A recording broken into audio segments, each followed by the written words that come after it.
तब खबरों की विस्तार की कर लेते हैं। सबसे पहले हम बात करेंगे गुजरात में विजय रूपाणी के बाद किसको अब सीएम पद की कमान मिलने जा रही है। आज गांधीनगर में बीजेपी विधायक दल की बैठक है जिसमें नए विधायक पर फैसला संभव है कि नया सीएम कौन होगा। केंद्रीय पर्यवेक्षक नरेंद्र सिंह तोमर अहमदाबाद इसके लिए पहुंच चुके हैं। उन्होंने कहा कि विधायकों से नए सीएम पर चर्चा होगी। वहीं गुजरात से इस वक्त की एक और बड़ी खबर आ रही है कि प्रदेश अध्यक्ष सीआर पाटिल के घर पर चल रही बैठक फिलहाल खत्म हो गई है। इस बैठक में नरेंद्र सिंह तोमर और बीजेपी महासचिव तरुण चुग भी मौजूद थे और साथ ही जो बैठक आज होनी है दोपहर 3 बजे, जिसमें यह साफ हो जाएगा कि कौन सा वो नाम है जिस पर मुहर लगेगी। फिलहाल अभी कई नामों पर चर्चा संभव है। पर्यवेक्षक के तौर पर नरेंद्र सिंह तोमर अहमदाबाद पहुंचे हुए हैं। तरुण चुग भी इस वक्त मौजूद है वहीं, और बैठक जो चल रही थी सीआर पाटिल के घर पर, फिलहाल वो बैठक खत्म हो गई है। और ये तस्वीरें देखिए, ये सीआर पाटिल के घर पर जो बैठक चल रही थी उस वही तस्वीर है। सीआर पाटिल भी इस वक्त आपको तस्वीरों में दिख रहे हैं। उन्हीं के आवाज पर यह बैठक हुई है और इस बैठक में क्या कुछ तय हुआ है ये भी आज साफ हो जाएगा।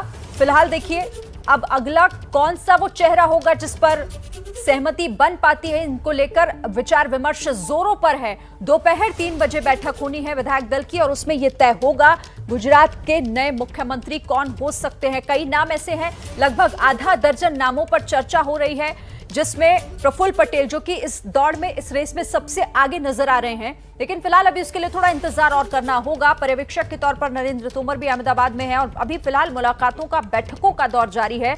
अब कौन सा अगला नाम वो हो सकता है जिस पर आम सहमति बने, फिलहाल इसी पर विचार विमर्श चल रहा है।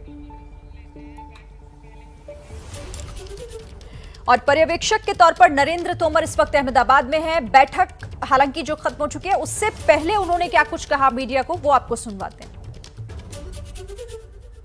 मुझे और हमारे पार्टी के महामंत्री आदरणीय तरुण चुग जी को माननीय राष्ट्रीय अध्यक्ष जी ने यहाँ भेजा है। अभी हम यहाँ आने के बाद प्रदेश अध्यक्ष जी और बाकी सभी वरिष्ठ लोगों से चर्चा करेंगे और चर्चा करने के बाद क्या विधि तय होगी और कैसे आगे मूव करेंगे तो इसके पश्चात आपको बताएंगे। नरेंद्र भाई, आप बहुत राज्यों में प्रभारी रहे हैं, तो जो नेता होगा वो विधायकों के बीच में से ही होगा। देखिए, स्वाभाविक रूप से जब भी नेता के चयन की बात आती है तो विधायक गणों से चर्चा होती है, पार्टी के पदाधिकारियों से चर्चा होती है। तो चूंकि अभी तो हम आए हैं तो कभी चर्चा तो आगे बढ़ने लेके आए होंगे, तो एमपी के बीच में तो नहीं होगा। नहीं, अभी ऐसा कुछ भी नहीं है। अभी हमारी चर्चा तो पर्यवेक्षक की भूमिका में नरेंद्र तोमर इस वक्त अहमदाबाद में है। सीआर पाटिल के घर पर जो बैठक हो रही थी उसमें उन्होंने शामिल हुए हैं, वो चर्चा हुई है। इसके लिए अभी विचार विमर्श लगातार हो रहा है, लेकिन मुमकिन है कि आज ये साफ हो जाए। और इसी पर लगातार एबीपी न्यूज आपको हर अपडेट दे रहा है। हमारे साथ नीरज पांडे इस वक्त जुड़ गए अहमदाबाद से, साथ ही एबीपी अस्मिता के संपादक रौनक पटेल भी हमारे साथ जुड़ रहे हैं और वरिष्ठ पत्रकार जपन पाठक जी भी हमारे साथ हैं। लेकिन हम सबसे पहले नीरज का रुख कर लेते हैं। नीरज, सबसे पहले तो अपडेट दे दीजिए, बैठकों का दौर शुरू हो चुका है, सीआर पाटिल के घर पर बैठक भी खत्म हो गई है, फिलहाल क्या कुछ और जानकारी है वहां से? जी बिल्कुल सिरीन, ये पहली बैठक थी जो सीआर पाटिल के आवास पर हो रही थी, जिसमें सभी जो प्रमुख नेता थे, संगठन मंत्री, राज्य के केंद्रीय संगठन मंत्री, प्रदेश के प्रभारी भूपेंद्र यादव, दोनों पर्यवेक्षक नरेंद्र सिंह तोमर और राष्ट्रीय महासचिव तरुण चुग शामिल हुए।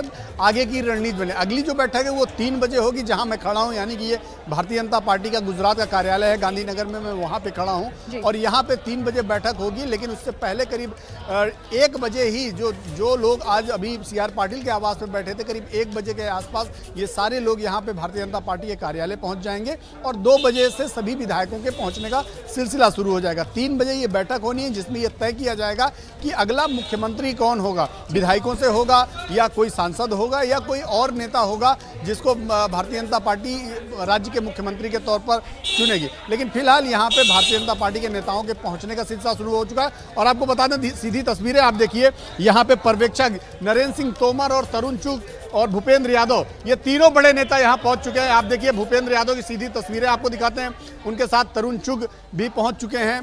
दोनों जो नेता हैं, एक प्रदेश प्रभारी के रूप में भूपेंद्र यादव केंद्रीय मंत्री और तरुण चुग यहाँ पे पर्यवेक्षक के रूप में हैं, वो दोनों नेता यहाँ पे पहुँच चुके हैं। पीछे जो एक गाड़ी आ रही है, नरेंद्र सिंह तोमर भी यहाँ पहुँचने वाले हैं। यानी जैसा मैं अभी चर्चा ही कर रहा था कि 1 बजे एक अहम बैठक यहाँ पे फिर होगी, लेकिन उससे पहले ही पार्टी के जो वरिष्ठ लीडर्स हैं, जो अभी फिलहाल मुख्यमंत्री चयन का पूरा काम देख रहे हैं, पार्टी के अंदर का सारा कोऑर्डिनेशन देख रहे हैं, वो सारे लोग धीरे धीरे भाजपा कार्यालय पहुँचना शुरू हो चुके हैं। तरुण चुग, भूपेंद्र यादव फिलहाल एक गाड़ी से दोनों लोग यहाँ पे भाजपा कार्यालय पहुँच चुके हैं। अब माना जा रहा है पीछे जो गाड़ी आ रही है उसमें BL संतोष और नरेंद्र सिंह तोमर भी पहुँचने वाले हैं। तो ये अभी तक का जो अपडेट है सीरीन, यही है कि भाजपा अब उस तरफ बढ़ रही है कि 3 बजे एक नए चेहरे का चयन किया जाए, जो जिसके नेतृत्व में 2022 का चुनाव लड़ेगी भाजपा। ठीक है नीरज, आप और जानकारी जुटाइए, मैं फिर से आपके पास लौटती हूँ। मेरे साथ इस वक्त रौनक पटेल भी जुड़े हुए हैं। रौनक, CR पाटिल के घर पर जो बैठक हुई, क्या कुछ उसमें हुआ? क्योंकि बैठक खत्म हो चुकी है, अब तो बीजेपी दफ्तर की तरफ रुख करने लगे नेता। देखिए, ज्यादातर नेता जो है बीजेपी दफ्तर पहुंचे, लेकिन हमें जो जानकारी मिली है उसके हिसाब से एक फॉर्मूला बनाई गई है। उत्तर प्रदेश की तरह गुजरात में एक CM होगा और 2 डेप्यूटी CM होंगे। पिछली सरकार में विजय भाई मुख्यमंत्री थे और नायब मुख्यमंत्री यानी कि डेप्यूटी CM नितिन पटेल थे, लेकिन इस बार सरकार जब भी नहीं बनेगी तो मुख्यमंत्री होगा और उनके साथ में 2 डेप्यूटी CM होंगे। माना जा रहा है कि पाटीदार कम्युनिटी, क्योंकि सबसे बड़ा कम्युनिटी है, ऐसे में उनका CM होगा और OBC में से एक डेप्यूटी CM और एक डेप्यूटी CM ट्राइबल्स में से, क्योंकि ट्राइबल बेल्ट बहुत बड़ा है। अंबाजी से उमरगांव तक का ट्राइबल बेल्ट है और 35 जितनी बैठकें आती है जो ट्राइबल बेल्ट की। इसी प्रकार से OBC प्रभावित जो है 50 से ज़्यादा बैठकें हैं। ऐसे में नया फॉर्मूला हो सकता है कि एक मुख्यमंत्री और 2 नायब मुख्यमंत्री। अब जब क्योंकि पाटीदार समाज की बात आती है तो सबसे पहला नाम नितिन पटेल का हो सकता है, क्योंकि नितिन पटेल जो थे वो पहले डेप्यूटी CM थे। बताया जा रहा है और शायद ये बात चर्चा भी हुई है कि नितिन पटेल को मुख्यमंत्री के तौर पे प्रमोट किया जाए और 2 ऐसे लोग जो एक रूपाणी सरकार में मंत्री थे, जो ट्राइबल मिनिस्टर भी थे, उन्हें डेप्यूटी CM बनाया जाए। और इसी प्रकार से एक सांसद को हो सकता है कि भारतीबेन शियाड़ हो, जो बीजेपी की राष्ट्रीय उपाध्यक्ष है, उन्हें डेप्यूटी CM बनाया जाए। हालांकि ये बात जो है उस सूत्रों से जानकारी आ रही है, उसकी कोई ऑफिशियली कोई पुष्टि नहीं हुई। लेकिन रौनक, आप बहुत अहम जानकारी दे रहे हैं। अगर ये फॉर्मूला सेट होता है, जैसा आप कह रहे हैं, मुख्यमंत्री और साथ में 2 उप मुख्यमंत्री डेप्यूटी CM भी बनाए जा सकते हैं, ये फॉर्मूला क्यों तय हुआ है? क्या उसको साधने के लिए जिस समीकरण की बात हम कर रहे थे? देखिए, स्वाभाविक तौर पे 2022 गुजरात बहुत महत्वपूर्ण है, यूपी के तुरंत बाद अमित भाई शाह के और नरेंद्र भाई दोनों के लिए, और चाहते हैं कि बड़ी जीत मिले। और उसमें 3 बड़ी कम्युनिटी हो सकती है। एक तो पाटीदार कम्युनिटी, ओबीसी में कोली सबसे ज्यादा है, जो समुद्री बेल्ट है वहां पर कोली कम्युनिटी की संख्या ज्यादा है, और सौराष्ट्र का बेल्ट होता है जहां पर पिछले चुनाव में अच्छे नतीजे नहीं मिले थे। तो एक एडिशनल डेप्यूटी CM जो कोली कम्युनिटी से देने का प्रयास किया जा सकता है, और एक डेप्यूटी CM जो ट्राइबल बेल्ट है, क्योंकि अब तक ट्राइबल बेल्ट में से कभी भी अमर सिंह चौधरी को छोड़ के कभी भी कोई CM बना नहीं, जो कांग्रेस के वक्त पे बना था। तो एक प्रयास हो सकता है कि एक पाटीदारों को भी खुश किया जाए, ट्राइबल्स को भी खुश किया जाए और इसी प्रकार से OBC को भी खुश किया जाए। लेकिन पूरी बात ये भी सामने आ रही है कि ये फॉर्मूला लगभग तय है, सिर्फ नाम कौन से होंगे उनको लेकर चर्चा हो रही है। ठीक है, आप रहिए मेरे साथ, रौनक और नीरज भी हमारे साथ बने हुए हैं। तो ये बड़ा अपडेट, क्योंकि अब वहां पर हलचल लगातार बढ़ रही है। साथ ही वरिष्ठ पत्रकार जपन पाठक भी मेरे साथ हैं, मैं उनसे इस पर चर्चा करूंगी कि अब वो आगे क्या देख रहे हैं, उनका एनालिसिस क्या कहता है। इससे जुड़ा हर अपडेट आप एबीपी न्यूज पर देख रहे हैं। हमारे साथ वरिष्ठ पत्रकार जपन पाठक भी हैं। जपन पाठक जी, हमारे सहयोगी चैनल एबीपी अस्मिता के संपादक है रौनक पटेल, उन्होंने एक बहुत अहम जानकारी दी। उन्होंने कहा कि एक फॉर्मूला ये हो सकता है कि एक CM के साथ 2 डेप्यूटी CM, इस फॉर्मूले पर बात बन सकती है। आप क्या कहेंगे इसे लेकर? ये बात शिरीन जी कल से चल रही है कि कास्ट बैलेंसिंग करने के लिए इस तरह का फॉर्मूला आजमाया जाएगा, विशेष करके अगले साल इलेक्शन है और पार्टी को अपने सर्वे में, अपने ग्राउंड रिपोर्ट्स में, फीडबैक में जो भी इंफॉर्मेशन मिली हो कि हम इस एरिया में वीक पड़ रहे हैं या हमें इस एरिया में ज्यादा गेन चाहिए, क्योंकि बड़ा लक्ष्य उन्होंने इस बार बनाया है, सिर्फ जीतने का लक्ष्य नहीं है।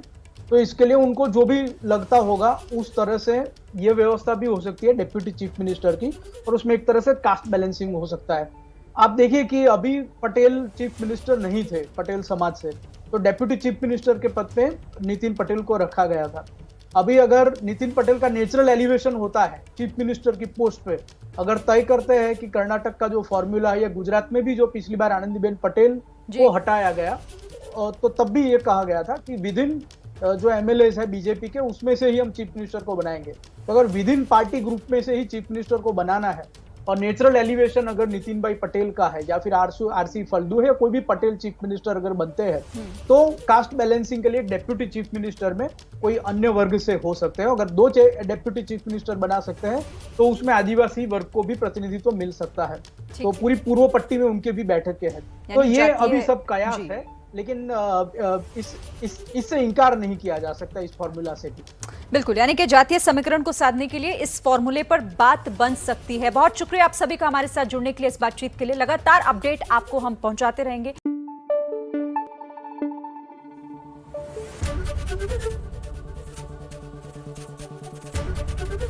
एबीपी न्यूज आपको रखे आगे।